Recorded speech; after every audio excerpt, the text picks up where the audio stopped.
most things in life and most people in life are good. But what we hear in the world are extremes. Extreme left, extreme right, extreme hot, extreme cold, whatever those may be. But that's what sells. But if you were to go sit down at a restaurant and you didn't know anybody in the restaurant, and they were all different races, all different religions, whatever, I guarantee you, just having conversations, you would find the commonality there is 80, 90, 95%. And to me, I get optimistic about that. And I want other people to get optimistic about that because eternally, if you just look at the Venn diagram, almost all of us are right here. And that's a much bigger group than anything on the periphery. And welcome back to another exciting episode of the Eternal Optimist podcast. I'm your host, Matt Drinkon. Of course I am. I say the same thing every time. You know it's me. And we're going to have a blast today. I am with my guest, Mr. Jason Putnam. Jason and I have already been talking for a while. We've been down the rabbit hole back and forth. And first of all, you've got to check us out on YouTube because he has the most amazing background. It trumps nearly every background I've ever seen in any circumstance. So go and take a look at him. But let's start off with a softball. Jason, how are you doing today, sir? I am good. I'm better after our last 10-minute conversation. That made me really happy. It's been a long couple of weeks, but this type of stuff is great. Heck yeah, man. Well, if it made you happy, I'm curious, what are some of the things that cause you to smile, that make you happy? I like solving problems, especially for other people. I like giving away things for free that people are going to find value. Love spending time with my kids and my family and my wife. I have right now 4 girl dogs in my house. So I'm in a house with my wife, 2 daughters, and 4 girl dogs. So I guess the person who loves to get beat up loves that. 6 females in the house. You're so blessed. Friends and family, there's a lot. I'm inherently an introvert, so an hour or 2 a day, I love to spend time by myself, just figuring out what to do there, tinkering with stuff and doing that, or redoing the shelf. Why is it that I hear this all the time? I'm incredibly introverted too. I mean, I can talk a lot, and if I need to go out and be social, but I'd rather be at home. I'm kind of keep to myself. I want to go down the nerd rabbit hole and just watch professional golf major championships on TV, or spend time with the girls and play and color silly, disgusting adult coloring books with animals that are doing probably obscene things, and just laugh and be peaceful. So. Yeah, well, I mean, with your career in mind, I'm on stage sometimes in front of thousands and thousands of people who are doing podcasts, and just because you have an aptitude to something doesn't mean it doesn't drain you. And that's it. It's like, this is something I can do really well, but I don't want to do socially. I remember early on with my wife, we've been together 19 years. We would leave a party, and she's like, "What the hell's wrong with you?" I'm like, "What are you talking about? I didn't say anything wrong." She goes, "You didn't say anything at all." Oh, fair. I'm here because I love you, dear. Yes, that's it. Because it's interesting how we always marry our polar opposite, or do we marry our mother? I've heard all kinds of stuff. My wife is the opposite of me. She is a high empath with a lot of social credibility, and she's a social butterfly. And I have a low empathy. I just want to stay at home. Right? I think it works. I think it works well when you do. So my wife doesn't work anymore, but she was ran finance. So think of it like C-level executive, in Excel all day. I'm really high in innovation. She's a 10 out of 10 on the extrovert scale, and I am not. Yes, man, it's so easy to talk to you. Sometimes I get on the podcast, I start talking with successful folks, and it's not easy to talk because I have to talk about these 3 bullet points, very scripted, and it feels natural and easy to chat with you. I wonder, why is that? Why is it so easy to talk with an introvert? I wonder. I think there's a lot of commonality. I mean, the company I'm with now, we actually measure this, right? We use IO psychology and science to kind of figure this stuff out in the workplace. But when you get 2 introverts together, especially, we're talking like no one's listening, which makes it easy, right? And you find common ground and you just start having those conversations. But we know there's kind of an end to it, right? We've scheduled enough time. We're going to give it everything we've got for 45 minutes or an hour. And then we're like, cool, I'm going to go hop on and play video games or do whatever we're going to do by myself. Yes. Talk like no one's listening. I'm with you. I'm impervious to the other opinions of others when it comes to that. But what I am really paying attention to, no one's listening, but my kids are watching. And I tend to do most, or if not everything that I do, to model for them. Here's what focus looks like, or here's what giving back looks like, or here's what having a real conversation looks like. So I'm always constantly thinking about modeling for the kids. How do you think about modeling for your kids, or just The parenting in same. general like that. Yeah. Especially growing up, like we all have different kind of growth stories. There was things I wanted to emulate, in my childhood, and certainly things I didn't want to emulate. So I'm very conscious of those particular things. But it's funny you said this. I've actually haven't talked about this in a long time. I've actually have lived most of my life like somebody was always watching me, even when I knew no one was around. And it was like, that really allowed me to, number one, I got in a fair share of trouble, but less trouble than I probably should, like less dumb things than I probably should, but also, ethically and morally just do the right thing most of the time. Mm-hmm.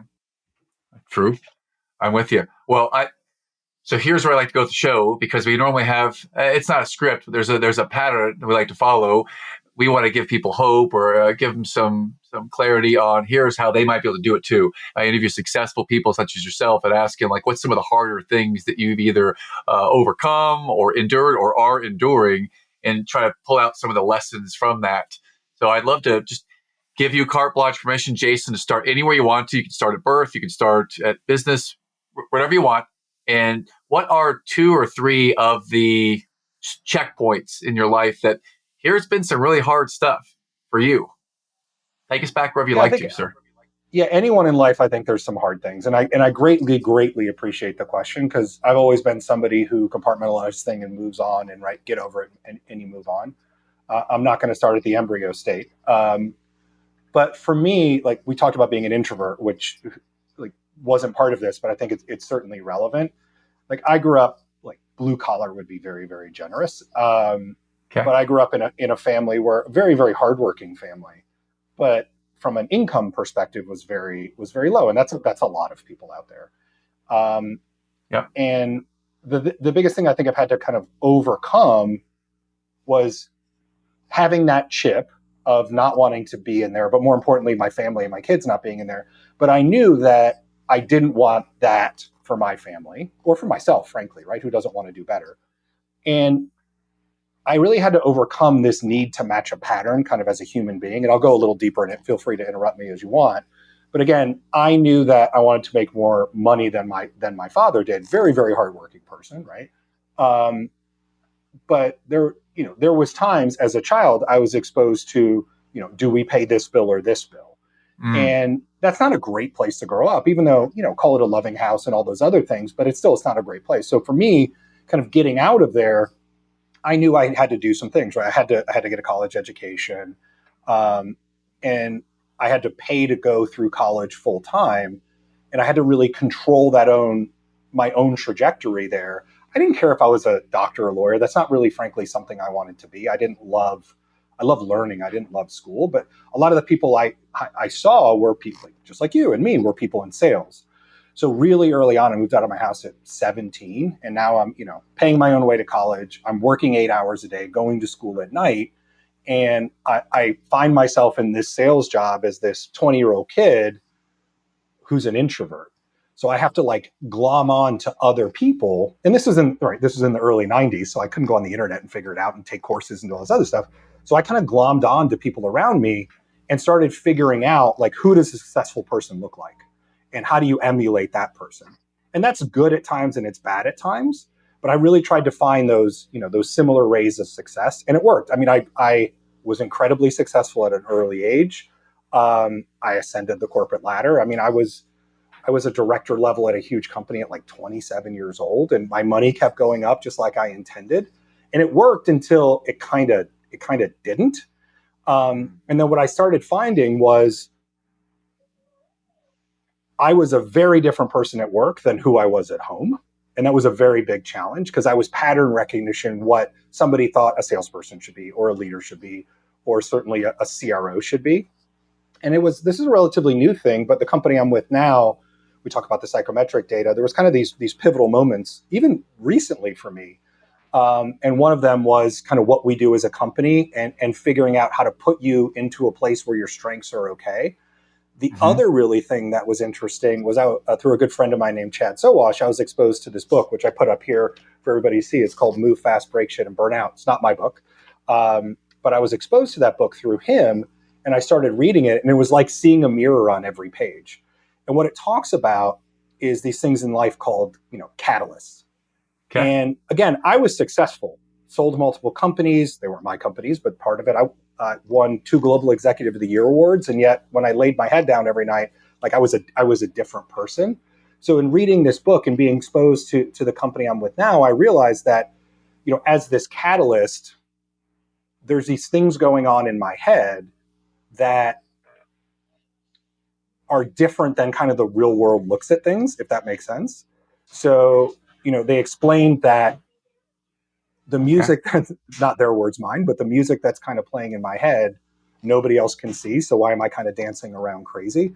And it really taught me to like embrace the person I am, slow it down a little bit, try to figure out how to be a storyteller and bring people along with me. And that it's okay to be yourself. And I've always said to people, I want you to be the same person at work that you are at home, but I wasn't really practicing that. And when I started turning it down in my head and was able to tell some of these stories, it made sense to people. I could relate with them. And then fast forward to where I am today, I'm now able to do that to other people. There's this woman reports up through me 2 companies in a row, also a catalyst. And, in her career, they've tried to beat that out of her. And I think it's her best trait. Right. Yeah. So being able to sit down and say, okay, I don't need to be that person over there. I can be who I am. You need to be who you are. And we can be that person together. Sometimes like the 2 of us get together, it's insanity, but both of us need to learn to kind of slow it down, interpret the music that's in our head, bring people along on that journey so people don't think we're crazy. But most importantly, if we end up, we don't have to match that pattern. It's okay to quit a job or not say yes to a job and actually be okay with the person you are and try to find that right place that's going to appreciate you for who you are, but also where you're going to be the most impactful and powerful and not be a different person at work than you are at home. Man, I love the way you just said that. And I completely agree. And that's just hard to find that place. And to maybe if you're working in a job or somewhere you don't like it, the advice is, well, hey, do your daytime there and then figure out your side hustle or figure out how to get to somewhere else. And that's just hard. And you figured out a way to do that, it sounds like, for yourself. You found the right place. Well, I mean, it took almost 30 years, but yeah, it's, there was always semblance of it. And I think it's okay. Like generationally, right? I'm almost 50. So generationally, we were told, do what the company tells you to do. And the company thought, hey, what can this person do for me? That's right. What I realized, and I think what this entire generation has now realized, the younger generation, is it's not what you can do for the company, but they're looking at it, what can the company do for you? Yeah. And if you put those two, and it's like the generation gets looked at by old people like me and saying, oh, it's not that they're lazy. They're just looking for different things. And they're going to go find a fit. And if they're really good at innovation and you're putting them in a job where they're using Excel 8 hours a day, even if they're amazing at it, they're going to go home and have 8 drinks a night because they're not fulfilled. Versus if you put them in a job where they're really innovative, they're going to love that job. They're going to stay forever because they feel fulfilled in the job that they do. I love everything you're saying, and I've taken a bunch of notes, and I want to go back in time just about 2 minutes. You had shared that there is like an inner soundtrack or inner music playing. And I'm curious, if there were like an inner soundtrack playing for Jason Putnam, what would that inner soundtrack be? What's the song that's playing right now? Okay, well, no. Oh, if you're a huge music fan, even better, even better. Okay, so let's go back into your 20s. You're 27, you're a director at a major company, and you have a home place that is introverted and chill. And then you have this work salesperson persona that you have. What is the song playing when you're at work, and what's the song playing when you're at home? This reference may not land with anybody, but I'm going to say it. So if anybody's watched the new Beastie Boys documentary, what they went through this, it's on Apple Music, they went through this thing where all the old school Beastie Boys were very like frat boyish, but that's not who they were, but they were playing a part. Okay. And all their music that was really successful, it was like anti-women, right? It was like horrible, but it was really successful. And until they got later in life, like when they went home at night, it was very much not that music. And that the later era of the Beastie Boys became actually what I liked. So I think that dichotomy between the two was very, very similar for me. That is very deep. And yes, I do love the Beastie Boys, and I've seen it, and I totally get what you're saying. Is that still the song playing in your head right now, like on autopilot, or is it evolved to something else? It depends on the day. I'm a huge Pearl Jam fan, so usually there's some version of a Pearl Jam fan. But if it's more of a macabre day, it probably is the Doors. Oh, oh my, okay. So my wife and I, we play Boggle every night in February because February was game night month. We had to play a game every day. So we're playing Boggle and Pearl Jam Jeremy, Pearl Jam Even Flow. Those are about 4.5 to 6 minute long songs. So those have been a staple this month. And when you say the Doors, none of the songs are long enough. At least the ones I like are long enough to play for Boggle. But when you say that, what my mind instantly jumps to is that Val Kilmer movie back in 1993 when he gets into Meg Ryan's room and starts talking that game. The Doors just brings back such a good smiling memory of When the I'm movie. around the kids, it's probably Elvis, right? Because it's at least clean and poppy. I'm a big Elvis fan. I've been to Graceland 4 times. One of the things Do you you missed dress on the up as shelf. Elvis at Halloween and No, like dance with the kids and do stuff like that? I will not do that. We No. do dress up a lot for Halloween. I was Han Solo in Carbonite last year with your Star Wars geek nature. But I'll send you a picture. Wow. One of the things that's not on the shelf right now is when they remodeled Graceland, they tore out the jungle room carpet, and I bought a chunk of it at auction. And then they set it, they put all the stuff around it. So pretty fun stuff. Wow. And again, back to the background. This background is the most amazing background. We've got Star Wars, we've got Iron Man, we've got Gladiator, and you've got 2 giant words, flourish and thrive, which is a great thing to look at every day. Yeah, that's our mantra at Plum, is that when people flourish, business thrives. It's not the other way around. I love the values of that. Does the company live it? 100%. We got voted top 50 place to work in the world. Wow. How did you get to be at a place, or not how did you get to be there? How does that show up in day to day in a company where the value is people flourish, then the company thrives? So help people flourish. How do you get to that? How did we get to this journey? I guess Number one, we Yeah. eat our own dog food. Our CEO, who's a phenomenal woman, says we drink our own champagne because that's not as nice. But we use our own product to screen the right people in who are going to be fulfilled in a job, just like we talked about. Yeah. And we have open and honest conversations. I'll tell a story because I'm allowed to tell it. I have a sales rep who reports up to me. When I hire people, I like people who are very high in execution, but that doesn't come naturally to a lot of people. So when I inherited him, he was very low in execution, but the previous person had hired him. And he pulled me aside one day and said, I'm very low in execution. Let's talk about it. Okay. Very grown up conversation. I'm like, great. Here's all the things I can build for compensatory skills to make sure I can get better, but it's never going to be my go-to thing. His number one's communication. Like he'll talk his way through anything. But what it came down to was he's giving me permission to micromanage him with execution. So we get off a sales call. I'm like, hey, dude, take this note, send this email. And he says, thank you. Because he's so phenomenal in communication, if he said, I have a meeting with the CEO of Coca-Cola tomorrow, I was like, cool, go. I don't care. Like, you're great. And what we found is when you're open and honest and transparent with people, but people want to be, we don't call it micromanaging, they want to be Sherpa'd up a hill for things they're not naturally good at. So I take that on as part of the work with him, but I would never micromanage him with communication. I'll just shadow him. Hey, let me know if you need anything. And just that level of transparency, people flourish in their job, and they're incredibly, incredibly more productive than somebody who's not flourishing in that job. Absolutely. And I 100% agree. I'm curious your journey because from where I sit, you just gave a masterclass in communication and micromanagement where it was asked for. And because they're asking for it, you have permission to do it and the relationship works great. There may be a time in my career when I micromanaged and it wasn't asked for and it wasn't appreciated. And I'm curious about your relationship with this idea of leadership and leading your people. How long have you been able to, I guess, seek first to understand, then be understood, and really connect with people and lead them that way versus just do? Yeah, and I think this goes back to the story we told. I have always been somebody who seeks to understand first. And when you're somebody who tends to run go-to-market organizations, many people think of that as a weakness. So if you look at Plum, we measure talent. And my number one is embracing diversity. What that means is I care about people. That's all it means. Okay. In a typical sales role, that may be looked at as your soft. It's actually not that at all. I'm seeking to first understand, right? And then do it. The magic of coming to work here is I now have science that allows me to see the whole human. So when I do seek to understand, I'm seeking in the right place, and there's places I don't need to seek within that right place. So it's always been natural to me, and to the fact that like I'm building loyalty with. I mean, I have people at Plum who've been with me at 5 different companies, right? So like we've built this group of loyalty and trust without being soft. And like if I had to fire one of them, like everyone would be okay with it.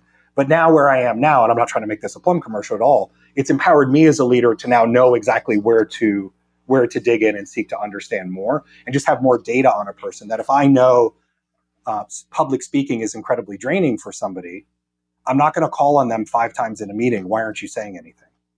Right? Like I'll have that conversation after the meeting to get their feedback. And just that level of granular data is really important in understanding the person. Totally agreed. And I wouldn't view it as a Plum commercial. I view it as if you're the product, then Plum is a great machine that is helping to churn out or spit out amazing people that are comfortable being themselves. They're comfortable being transparent with other people. And I cannot say that my experience in corporate America, when I was an employee, worked like that. And just to see someone that it works at a company that you do that, I don't want to make it about Plum in the commercial. I want to make it about you, and you're the product of Plum. This is great to see someone who can have these real conversations with people. And if you asked any single employee here, yes, we would all say the same thing. When we did our engagement score on a score of 0 to 5, it was the highest I was ever seen. It was like a 4.95. Right? It's insane because of that culture. But you could ask anyone here, and they would give you a very similar answer to that. Oh, fantastic. And you could ask any of our enterprise clients who use us, and they would give you a very similar answer to that. So you're clear on setting expectation. You're clear on sharing who you are. You're comfortable with who you are. You live who you are. So it's very congruent. So all of that shows up at Plum. Does it show up at home now too? Because at 27, there was a home you, and then there was a work you. How have you worked to integrate or merge that and be the you all the time now, Jason? Yeah, I think what it is the 27 me was playing a part of who I thought I should be. Okay. And the 49 version of me is just the person I am. So I am not like taking a mask off when I go home. I'm actually just wearing the same mask all day. And for people who eventually listen to this, we all do this, and we've all done this in our career.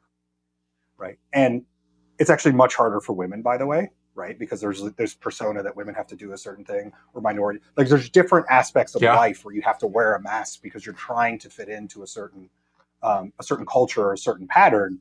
And I just think the world would be a better place if we could all be ourselves. That doesn't mean everyone's going to be nice.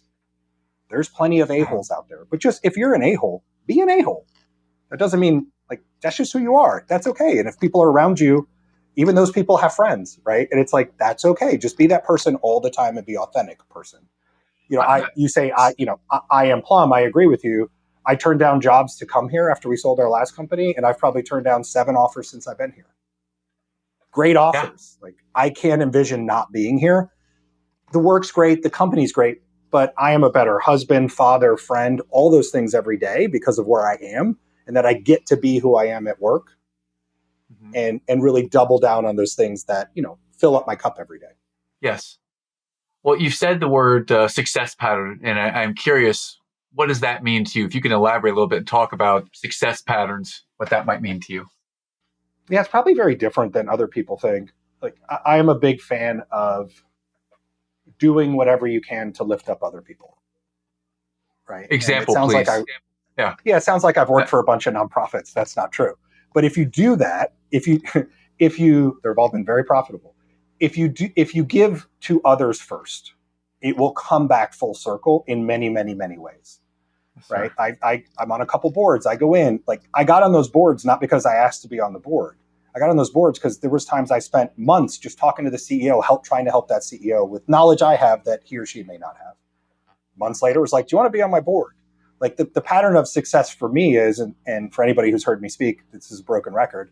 I care much more about what people are going to say at my eulogy than what my bank account or my resume says. And in my head, every day, I'm thinking about, okay, with this interaction with this person, if they were to get up and speak, what would they say?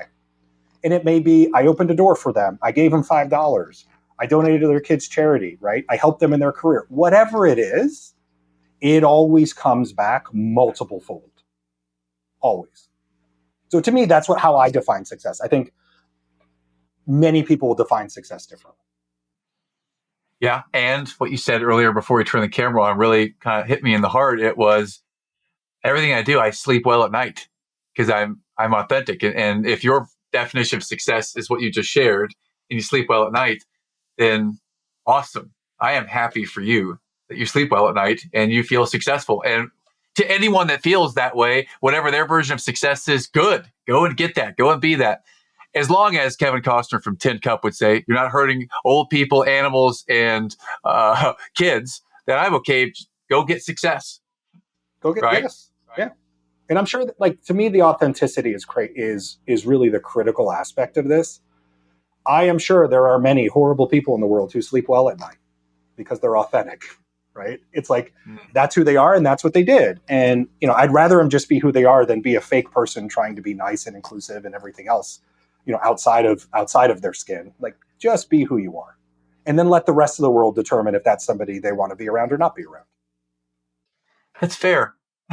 Very fair. That means kind of live and let live. You do you, I'll do me. And hey, do whatever you want to. And again, as long as it's not hurting old people, kids, and animals, well, especially old people and kids, then hey, go do your thing.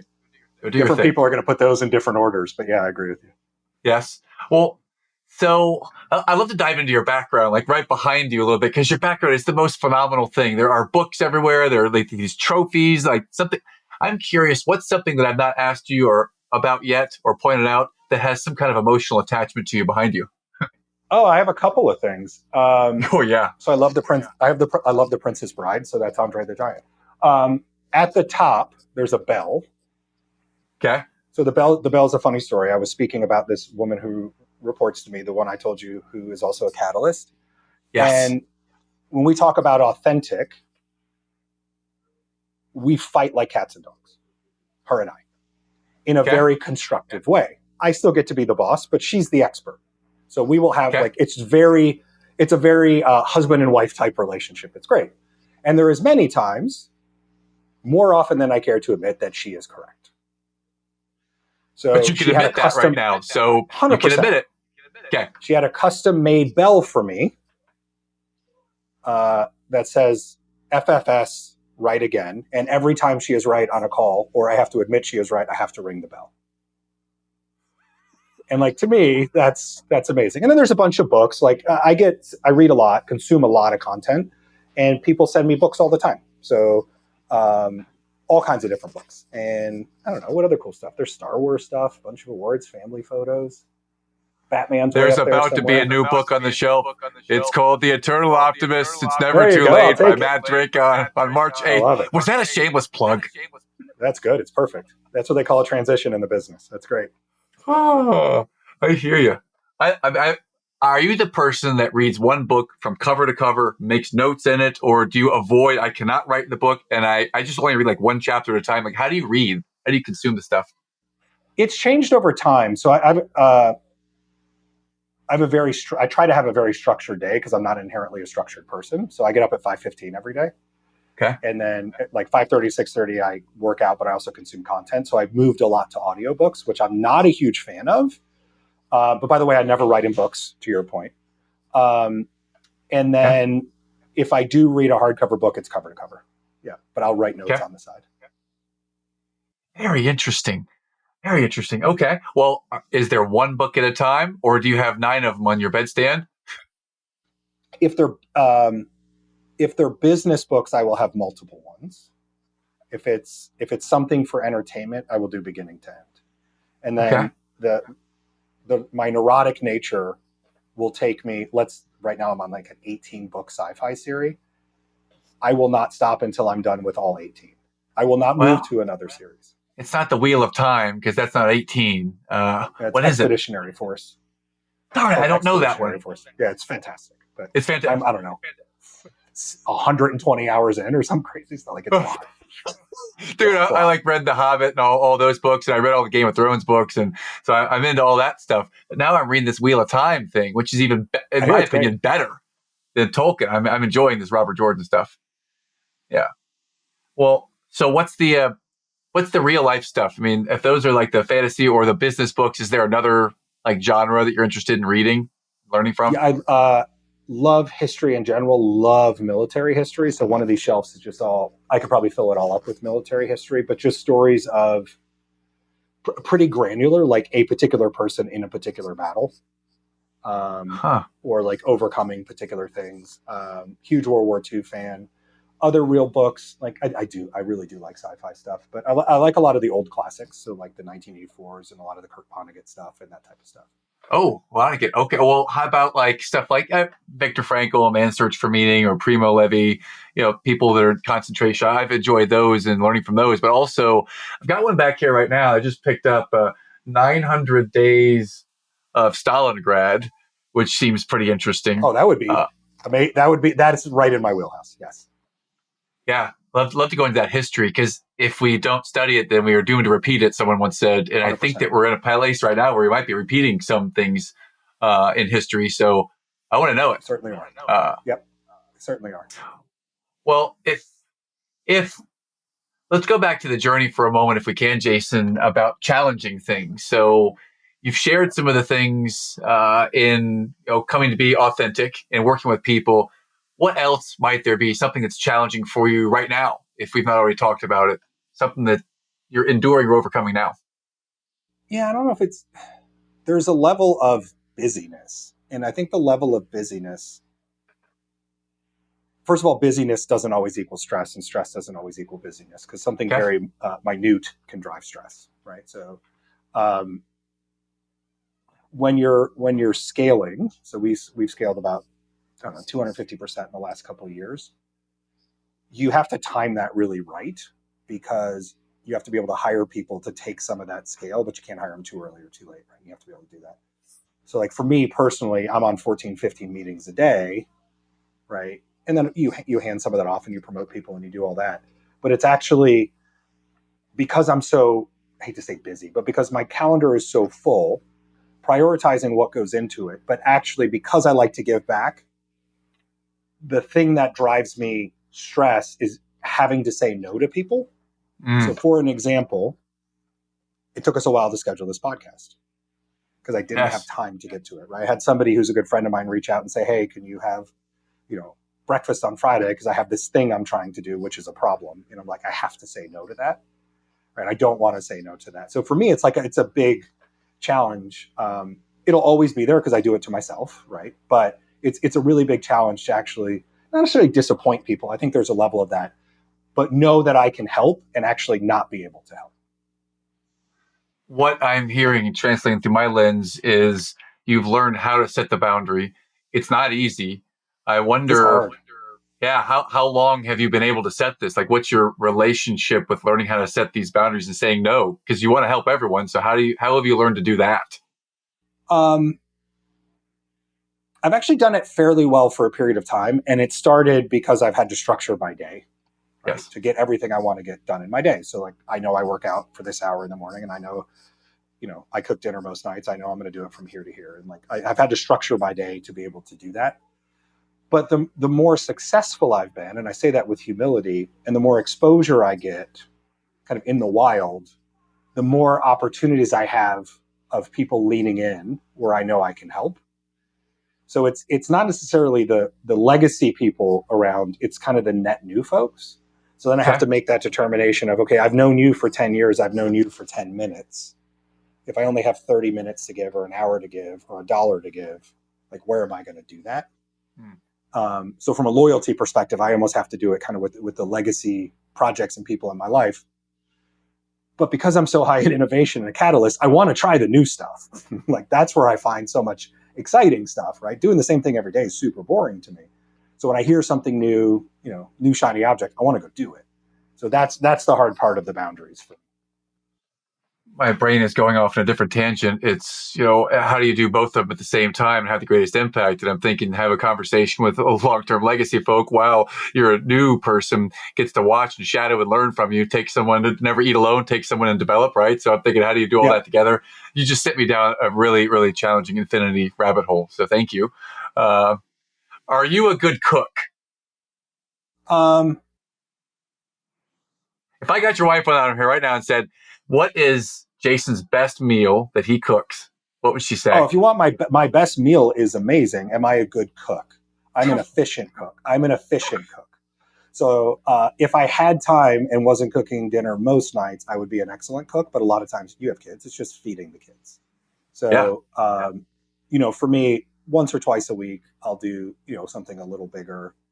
Um, there's 3 or 4 or 5, good meals that like I can do with my eyes closed that are actually good, but the kids will also eat it. Like The kids amazing will. nachos or amazing Yes. quesadillas, right?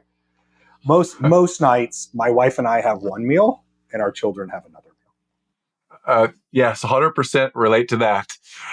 And so what I'm sensing is that I know a lot of people who are hard charging, successful, self-actualized, they're comfortable in their own skin, who have this perfectionist trait. Some solve it, some don't.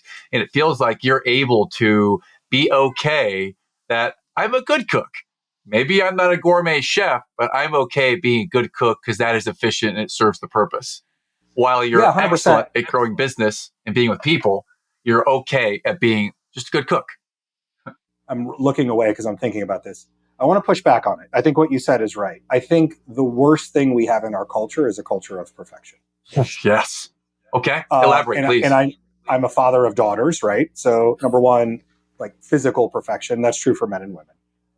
Work perfection, there's no such thing. So if you set the bar at perfection, people are going to be fake, and they're going to go back to what we were talking about, and they're going to try to emulate something that they're not.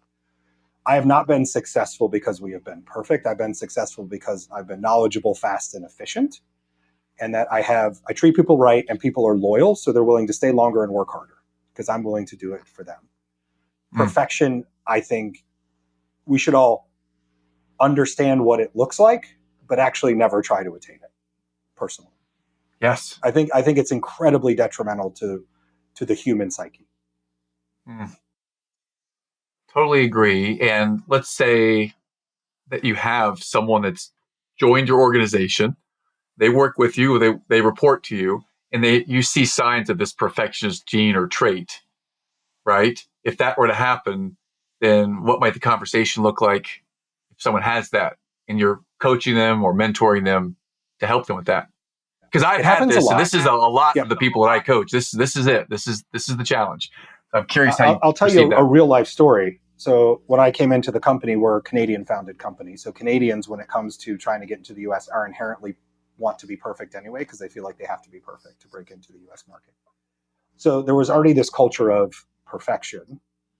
And the thing was, okay, tell me exactly what perfect looks like.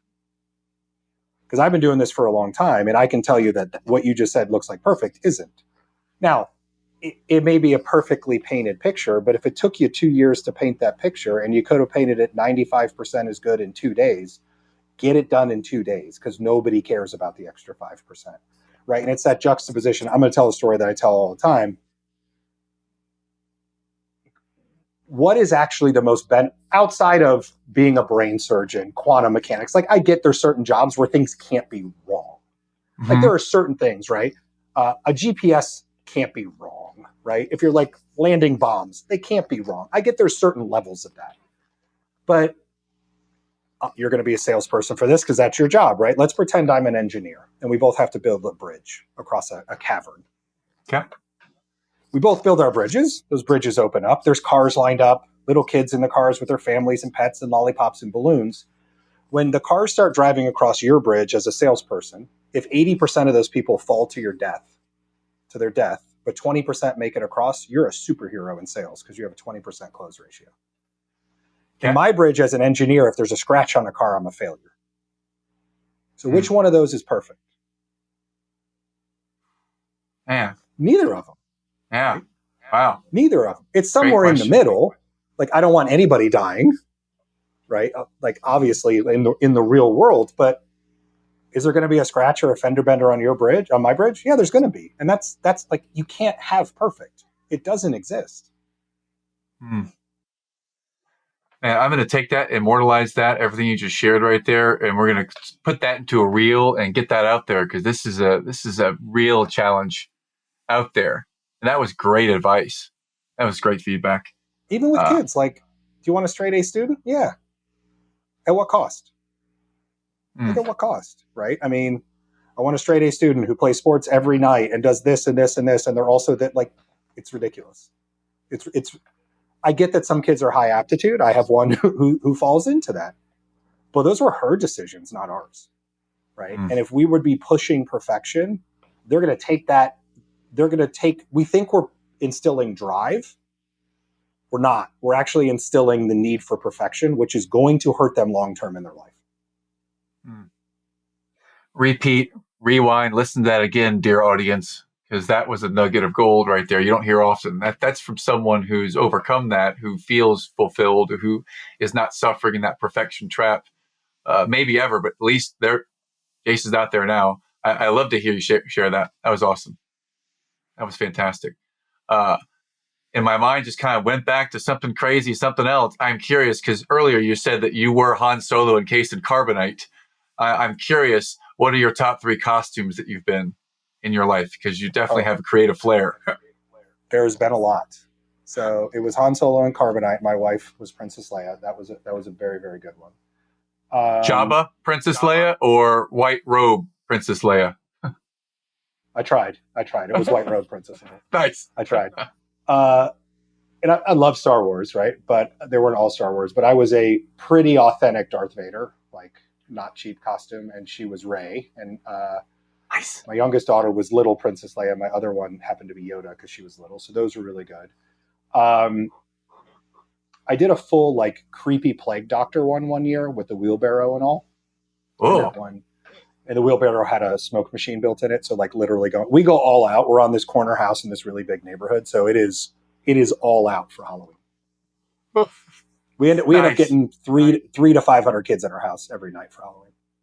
Yeah, what's the awesome. Outside look like? Giant spider web or lights, zombies, smoke? What do you got outside? It's typically a zombie theme, and it's pretty heavy. Nice. Smoke. Yeah, it's big. Heck yeah. I love to hear it, and I love to go on the rabbit hole with that. Let's go back to lessons learned or things that you might like to share with the audience from these challenges that you've shared. What might be 1 or 2 of the core values for you that you've learned and that you live that you might share with us? I'm going to say be humane. And I know that's a really common thing to say, but I actually mean it differently. I actually mean it to yourself. Okay. Like if you're striving for perfection, and I mean this like in every aspect, physically, mentally, emotionally, in your job, understand that there is no perfection. And just because somebody who's a boss or a peer or a spouse or whatever, like wants you to do something differently, again, as long as you're being humane, but you need to be humane to yourself. Like be authentic to yourself. And then when you're authentic to yourself, you're going to authentically be yourself to other people. And the people who are going to gravitate towards you are going to be in love and appreciate that authentic person versus you trying to act like you're someone else. They gravitate in towards that person. And then you wonder why those relationships fade or crumble. Right. And it's like the joke I always make about this is when I met my wife, I was like, cool, I'm going to act like this as we're dating. Right. And she's like, cool, I'm going to act like this when we're dating. And that's like most relationships. And, I joked with my wife when we first met. I'm like, hey, you think as soon as we get married, you're going to get me 10% better here, right? You're going to fix me 10%. I'm like, but I'm already 10%. I'm pretending to be 10% better than I really am. So we're walking into this with a 20% gap. So let's just be honest with each other of who we really are and what we each expect, right? Because I'm already faking it and you already think you're going to change me. So we're already at a gap. So let's just be brutally honest but treat everyone that way. Like friends, family, people you work with, just be authentic. I love it. I'm sitting on the couch the other night. My wife is watching this show that was filmed here in Charlotte, North Carolina called Love is Blind, season 6. And we're talking about being authentic. And we're having a very similar conversation. Hey, when we got together, what part of us was like the real us versus now, 11 years in? What is it that we know that was us then, but we didn't really share then?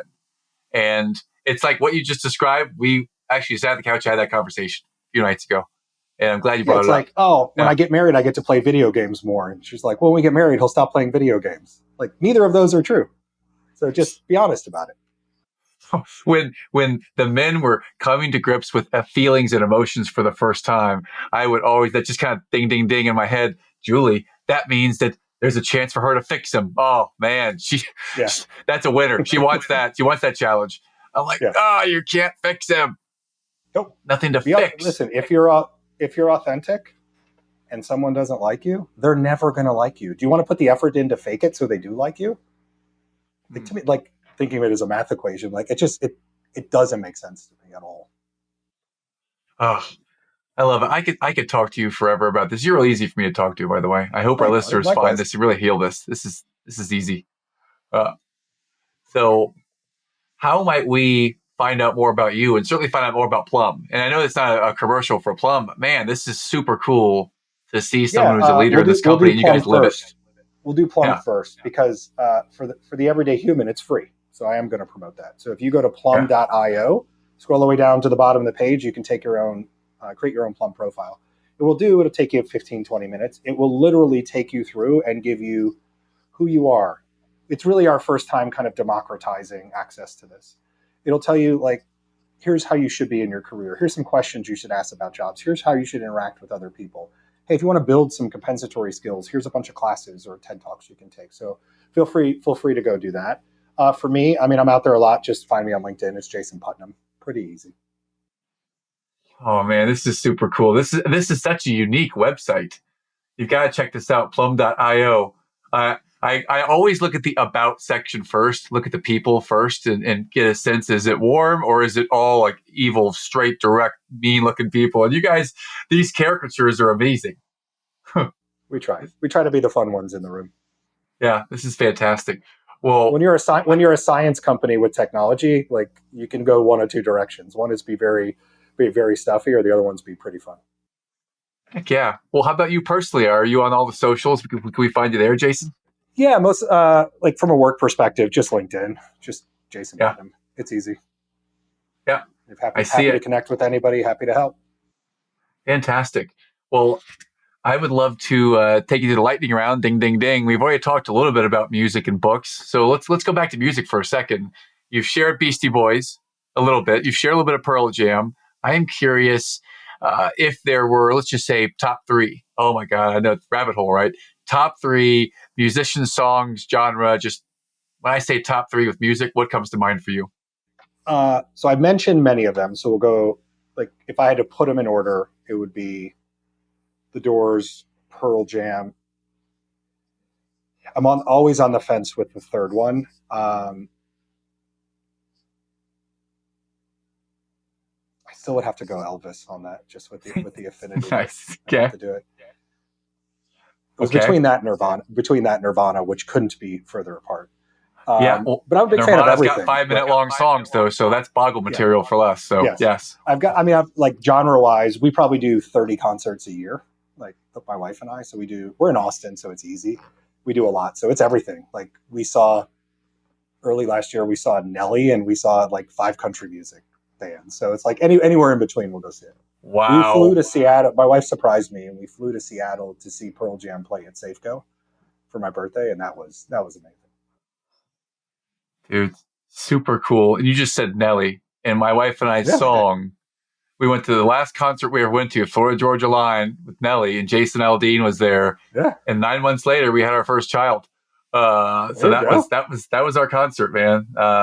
We have iHeart Country here in a couple of weeks, and it's Jason Aldean. I think one of the Florida Georgia Line guys will be there. Old Dominion. Yeah, we do a bunch. How about professional business books? You've mentioned the one right behind you on the shelf. If there's one or two of those on the shelf right now that you could recommend to someone, what might those be for you? It depends on the role. So if you feel like you're a catalyst, like meaning there's music in your head and you go really fast and people bring you into a company because of how fast and good you are, but then they think you're a bull in a china shop and then you're a problem. That's typically, kind of who I was in my career. That's a great book. And in full disclosure, Tracy and Shannon are friends. I'm on their board. Understanding crossing the chasm and what that means is really big. So it's Gregory Moore. Like anybody in the tech world, like this is a Bible for them. But there's a lot of companies that scale, but the ones that cross the chasm, just think about, jumping the hole. Like there's this step change that needs to happen. And to me, it's one of the greatest books. Fantastic. What does Eternal Optimist mean to you, Jason? Eternal Optimist, it's a phenomenal question. I believe that most things in life and most people in life are good. But what we hear in the world are extremes. Extreme left, extreme right, extreme hot, extreme cold, whatever those may be. But that's what sells.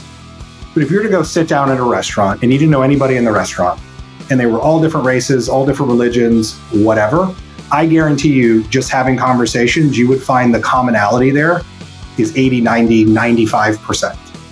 And to me, I get optimistic about that, and I want other people to get optimistic about that, because eternally, I think if you just look at the Venn diagram, almost all of us are right here.